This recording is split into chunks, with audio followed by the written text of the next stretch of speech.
Bonjour tout le monde, bienvenue dans cette vidéo qui va être la première de la série vidéo sur la guerre d'Espagne. Comme j'en ai parlé, il s'agit de vidéos en mémoire de mon père, comme je l'ai évoqué, mais voilà, qui nous a quittés en juin.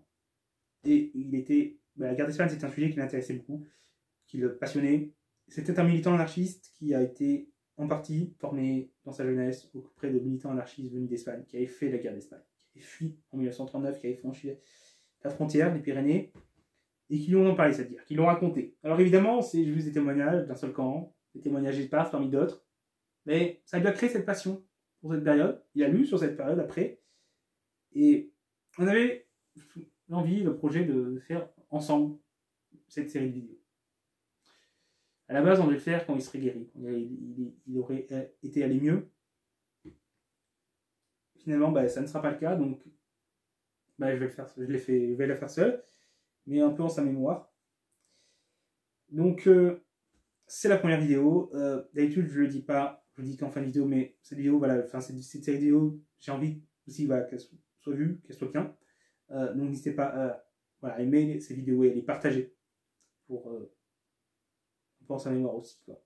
Mais avant d'étudier l'histoire de la guerre d'Espagne, il est nécessaire de revenir sur l'histoire de ce pays durant les décennies précédentes pour comprendre les origines de ce conflit. Comment l'Espagne s'est retrouvée plongée dans la guerre civile, dans une guerre civile aussi violente. Certes, il y a le contexte de l'année 1936, mais il faut remonter bien avant pour voir qu'il y avait déjà des choses dans le pays qui prédisposaient à un tel déchaînement de violence. L'Espagne est alors une ancienne puissance coloniale qui dominait un immense empire.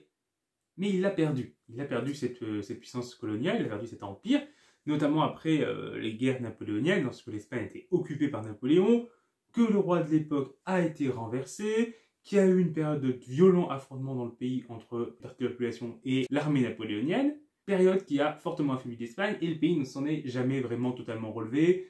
Dans les années suivantes, l'Amérique du Sud et l'Amérique centrale ont pris leur indépendance, et le pouvoir royal, qui certes a été rétabli, reste fragile, contesté d'un côté par les libéraux qui le critiquent pour son autoritarisme, contesté également par des divisions internes, notamment en 1833 après la mort de Ferdinand VII, où son frère Charles et sa fille Isabelle II Isabelle II était un peu jeune pour vraiment mener la guerre, mais il y a eu une guerre de succession, querelle de succession, puisque Ferdinand VII avait fait appliquer une pragmatique sanction qui permettait à une héritière d'avoir le trône, ce qui n'était plus possible en Espagne depuis l'arrivée des Bourbons, qui avaient appliqué la même tradition qu'en France, où c'était seulement les hommes qui héritaient du trône. Et du coup, d'après cette tradition qui s'était instaurée, c'était le frère Charles du roi Ferdinand VII qui devait hériter du trône. Mais Ferdinand VII avait changé la règle de succession, ce qui faisait que sa fille pouvait hériter.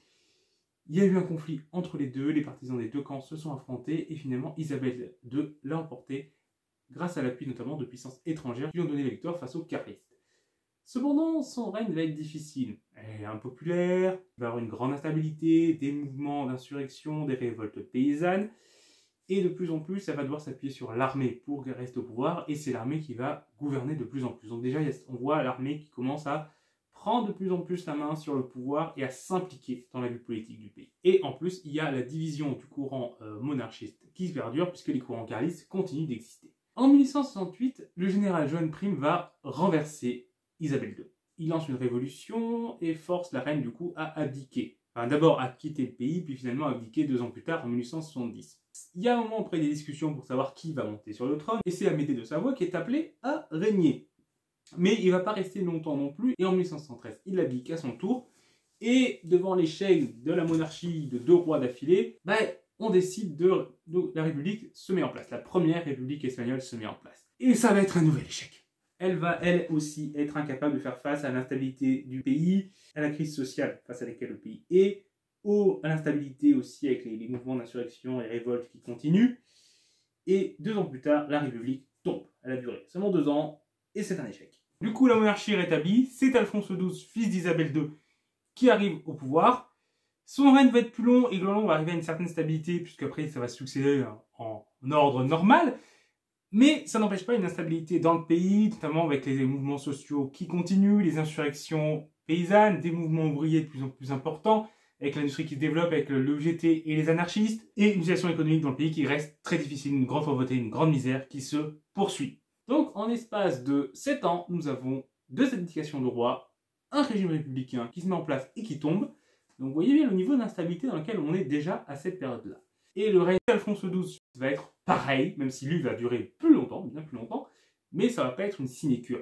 Confronté donc là aussi aux difficultés économiques d'un pays qui n'arrive pas à se moderniser, l'Espagne continue de vivre sur sa gloire passée sans se moderniser, une agriculture qui reste très archaïque, une population agricole pauvre, avec beaucoup de très petits propriétaires, voire de paysans sans terre. On a des mouvements aussi autonomistes et indépendantistes, on a des révoltes anarchistes qui se développent dans le pays. Ça devient très compliqué pour le roi, pour le pouvoir en place. Et cette situation qui perdure donc pendant de nombreuses années durant le règne d'Alphonse XII, bien s'aggrave encore plus à partir de 1917. C'est en effet l'année de la Révolution russe. Et suite à cette révolution, il y a une vague révolutionnaire, en tout cas de grands mouvements sociaux allant de grandes grèves à des vrais mouvements révolutionnaires à travers l'Europe. En Allemagne, en Europe de l'Est, grands mouvements de grève en France.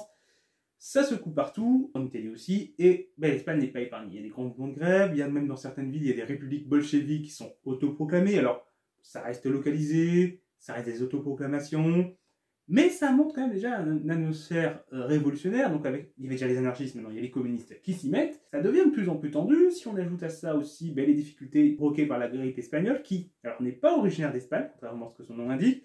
Ce qu'il faut savoir, c'est que cette grippe était globalement censurée dans beaucoup de pays parce qu'on était une période où il y avait une censure de la presse très forte à cause de la guerre. Alors qu'en Espagne, alors certes la liberté de la presse, c'était pas la grande liberté, la grande folie, mais il y en avait quand même plus parce que le pays n'était pas en guerre. Et du coup, c'est dans ce pays qu'on a d'abord parlé de la grippe.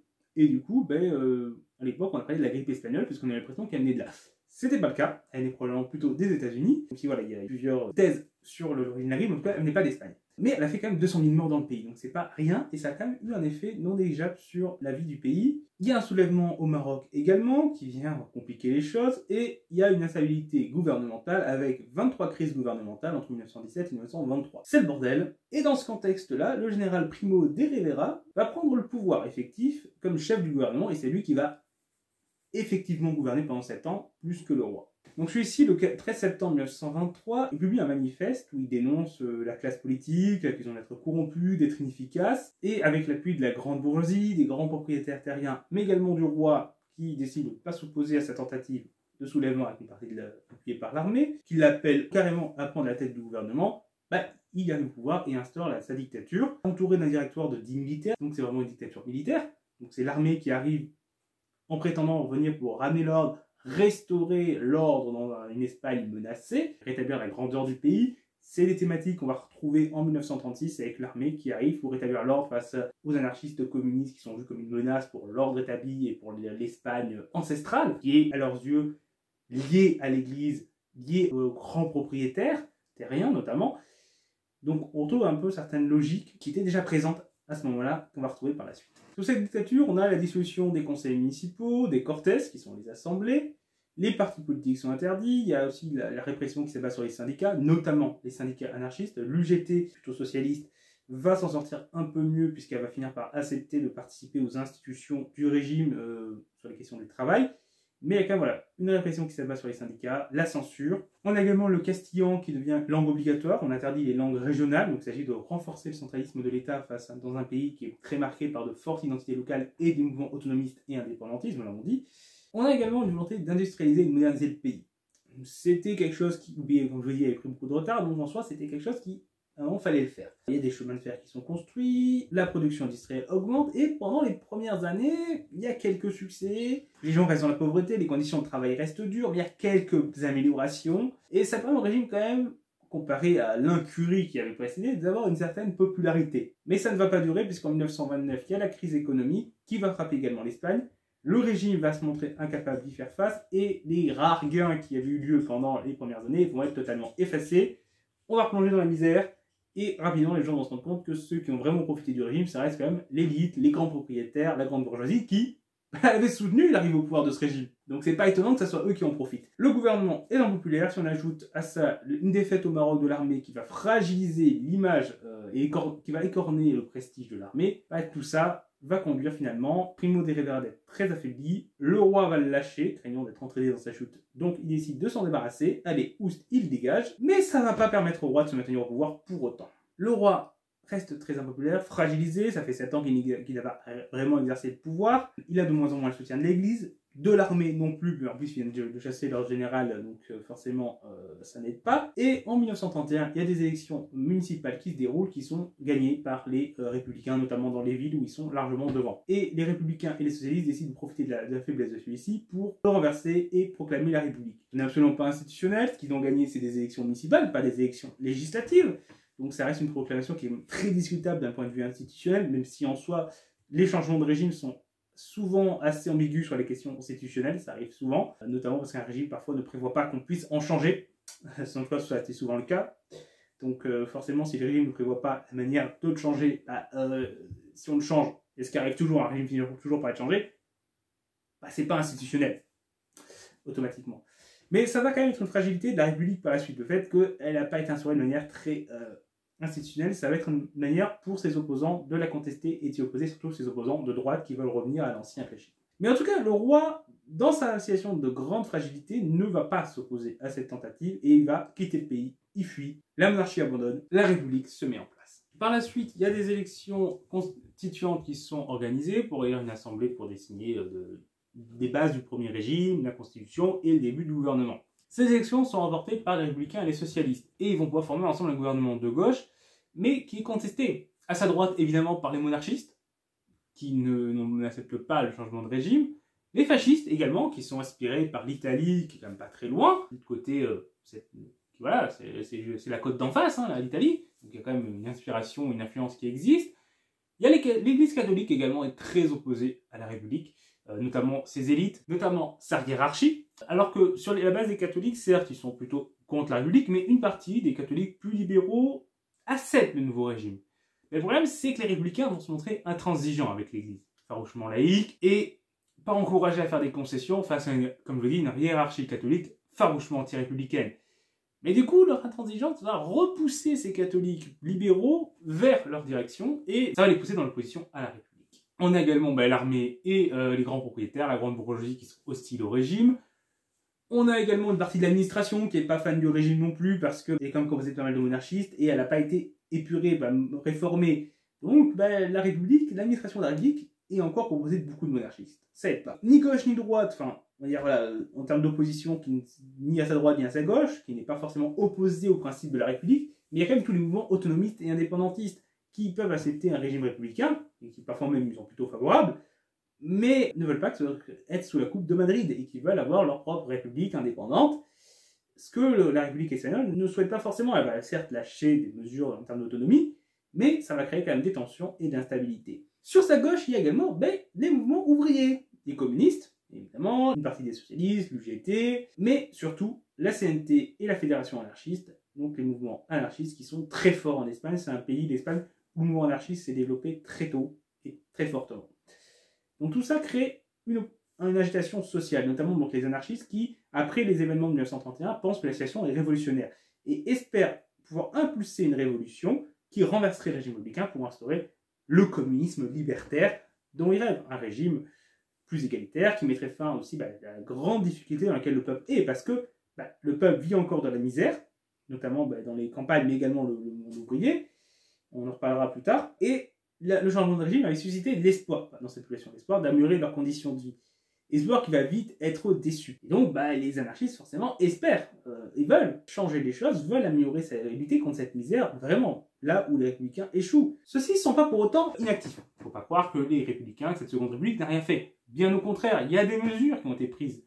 Réduction du temps de travail, un salaire minimum est mis en place, des terres sont réquisitionnées, la journée de 8 heures est mise en place, un système d'assurance maladie, des tribunaux des prud'hommes pour assurer les droits des travailleurs. On a également une éducation laïque et publique qui se met en place, ce qui est inspiré par le modèle français. On a des écoles qui ouvrent, 7000 sont ouvertes, on augmente les salaires des enseignants, mais les mesures vont être insuffisantes. On manque de moyens pour les mettre en place, notamment sur le plan de vue éducation, il aurait fallu ouvrir plutôt dans les 27 000 écoles et ils n'ont pas les moyens de le faire. Les crédits manquent parce que la crise économique continue de sévir.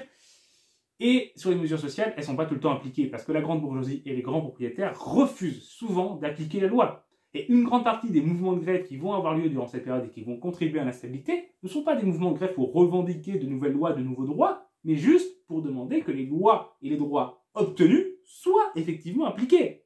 Donc c'est la grande bourgeoisie et ces grands propriétaires qui, en refusant d'appliquer la loi, ont contribué à l'instabilité sociale qui leur faisait peur. Voilà. Et donc, dès 1932, le régime va avoir des difficultés. Déjà, il y a le général Sanjuro qui va faire une première tentative de coup d'État en 1932. Bon, ça va être facilement déjoué, c'est un échec, il doit fuir, il va au Portugal. Bon, il va revenir un peu en 1936, mais il va mourir, donc il ne va pas rester longtemps. Mais pour l'instant, il est écarté, même s'il y a des gens qui lui restent fidèles et qui complotent encore en Espagne. Sur le point de vue social, il y a aussi des grèves. Dès janvier 1932, une grève se déclare en Catalogne. Des mairies sont même prises par les militants anarchistes et la répression s'abat. Une douzaine d'ouvriers sont tués par les forces de l'ordre et il y a des arrestations en nombre. Et la censure frappe la scène. Janvier 1933, de nouvelles grèves éclatent. Puis en mars, là aussi, on a la répression qui s'abat. Dans la même période, on a les socialistes qui vont quitter le gouvernement.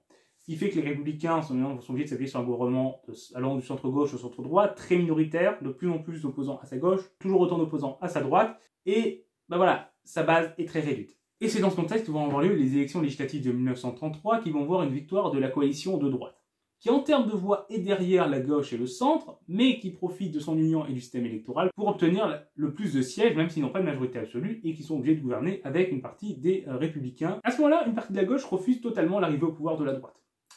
Parce qu'on imagine l'arrivée au pouvoir de fascistes, le renversement de la République. Il faut prendre en compte le contexte quand même, le contexte européen. Quelques mois avant, Hitler est arrivé au pouvoir en Allemagne. Une dizaine d'années avant, c'est Mussolini en Italie. Et des dictatures se mettent en place dans différents pays, en Autriche, en Roumanie, voilà, il y a le Portugal à côté. On est dans une période de développement des dictatures, soit fascistes, soit nationales, réactionnaires, ultra-religieuses et anti-républicaines, selon les pays, qui se mettent en place. Donc dans ce contexte-là, il y a une peur sincère de l'arrivée au pouvoir de fascistes et du renversement de la République. Donc la gauche se mobilise contre ça. L'agitation sociale se renforce et la situation devient même parfois insurrectionnelle. Et de l'autre côté, la répression s'abat de plus en plus fortement. Décembre 1933, de grandes grèves se lancent, notamment dans certaines régions avec des grèves, des barricades, donc notamment dans l'Aragon et la Navarre. Et l'armée est envoyée pour réprimer. Il y a les mitrailleuses qui sont utilisées.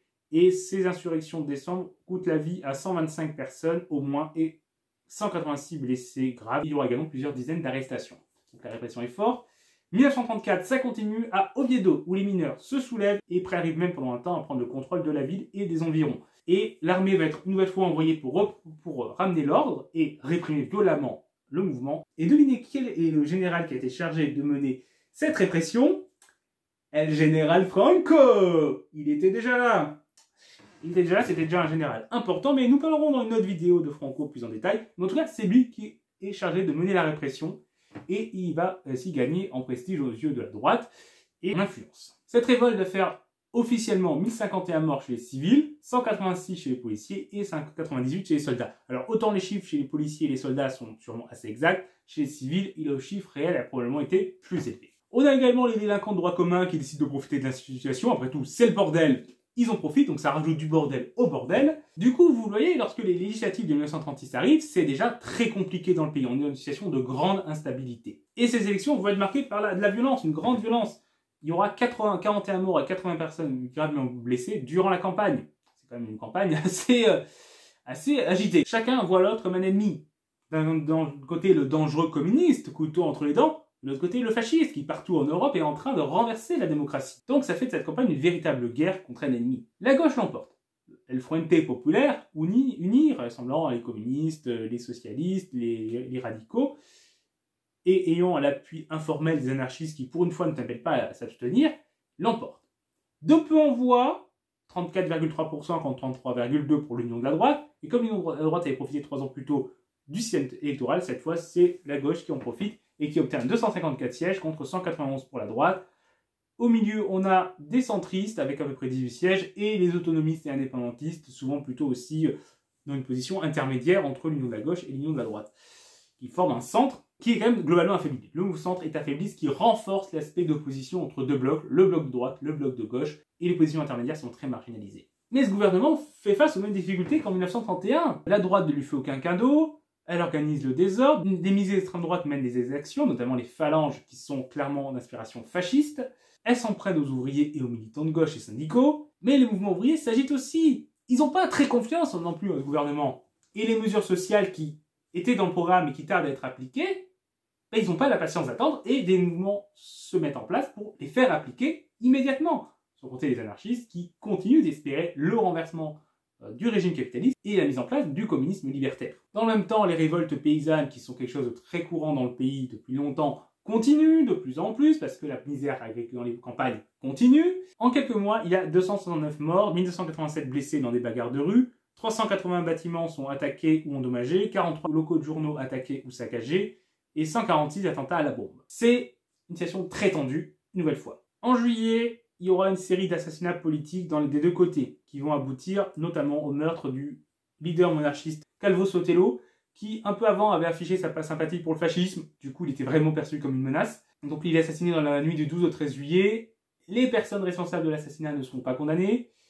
Par la suite, il y a un enterrement qui va être une démonstration de force de la part des monarchistes équivalents de la droite, alors que dans le même temps, il y a également l'enterrement du lieutenant Castillo, qui lui était un militant de gauche qui avait été également assassiné, qui est une autre démonstration de force de la gauche, le même jour.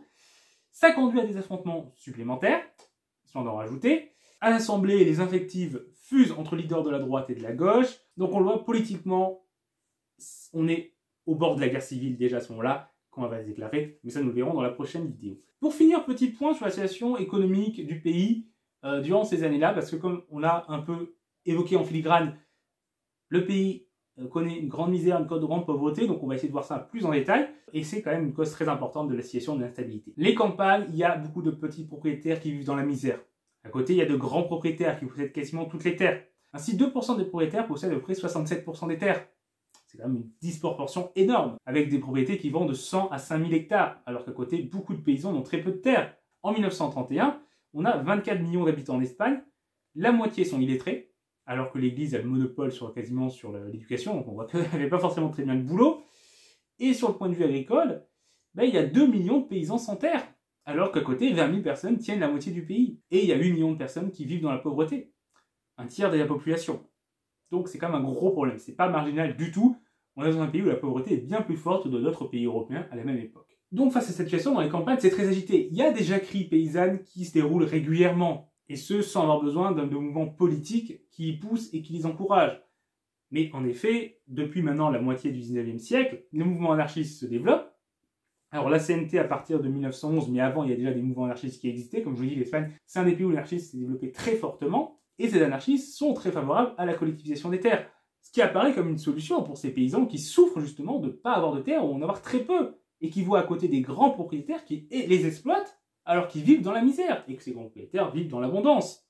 C'est une situation d'injustice qui n'est pas tolérable et qui provoque forcément de la colère, des révoltes, et des révoltes violentes, surtout lorsqu'en face, la violence est utilisée pour les réprimer.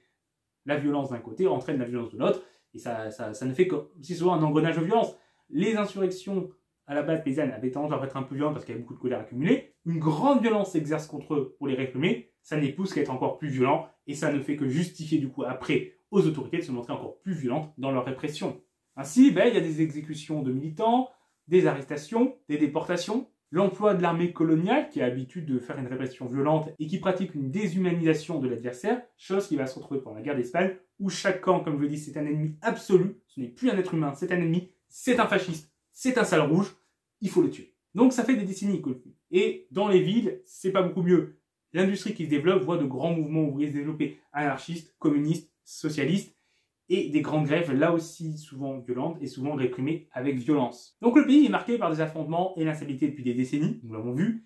Les désaccords politiques se règlent déjà par les armes, avec donc les révoltes violentes, la répression, des assassinats politiques. Donc on a l'habitude de combattre par la violence son adversaire politique. Donc ce qui va se passer pendant la guerre civile, finalement, va être la continuité de manière plus violente, plus exagérée, plus horrible, mais de ce qui se faisait déjà avant. Si on ajoute à ça le contexte européen de violence et de tensions politiques entre le fascisme, les démocraties et le communisme, on avait tous les ingrédients pour que la situation soit explosive et qu'une guerre civile éclate. Voilà, c'est terminé pour cette première vidéo assez longue pour poser un peu le contexte de l'Espagne de l'époque et voir comment ce pays a pu plonger par la suite dans cette terrible guerre civile. J'espère que ça vous a intéressé. Là, dans 2 semaines, nous revenons avec une nouvelle vidéo qui cette fois va traiter concrètement du coup d'État du juillet 1936 et des débuts de la stabilisation des forces, donc les premiers jours, les premières semaines du conflit. Et ensuite, nous continuerons à évoquer alors certains aspects comme notamment les interventions étrangères dans la guerre civile espagnole, également la question des brigades internationales, la question des mesures de révolution sociale qui ont été prises une partie du territoire républicain, les conflits politiques entre les différents camps au sein des deux camps, et nous essaierons de raconter un peu le conflit, même si, comme je l'ai dit, nous n'allons pas aborder en détail l'aspect militaire, la stratégie militaire, parce que l'histoire militaire est moins mon fort, donc on va parler des grandes phases, mais on ne va pas rentrer en détail là-dedans. Il y a déjà énormément de choses à aborder, mais si sur le champ, envie de faire des vidéos sur les batailles de la guerre d'Espagne, ce serait très intéressant à faire. Donc si un jour il passe par là, je vous l'invite à le faire. Voilà, en tout cas, je vous souhaite une bonne journée. J'espère que cette vidéo vous a intéressé. N'hésitez pas à l'aimer, à la partager. C'est très important, ça pour moi cette fois. Et n'hésitez pas également à vous abonner pour ne pas rater nos prochaines vidéos. Au revoir tout le monde.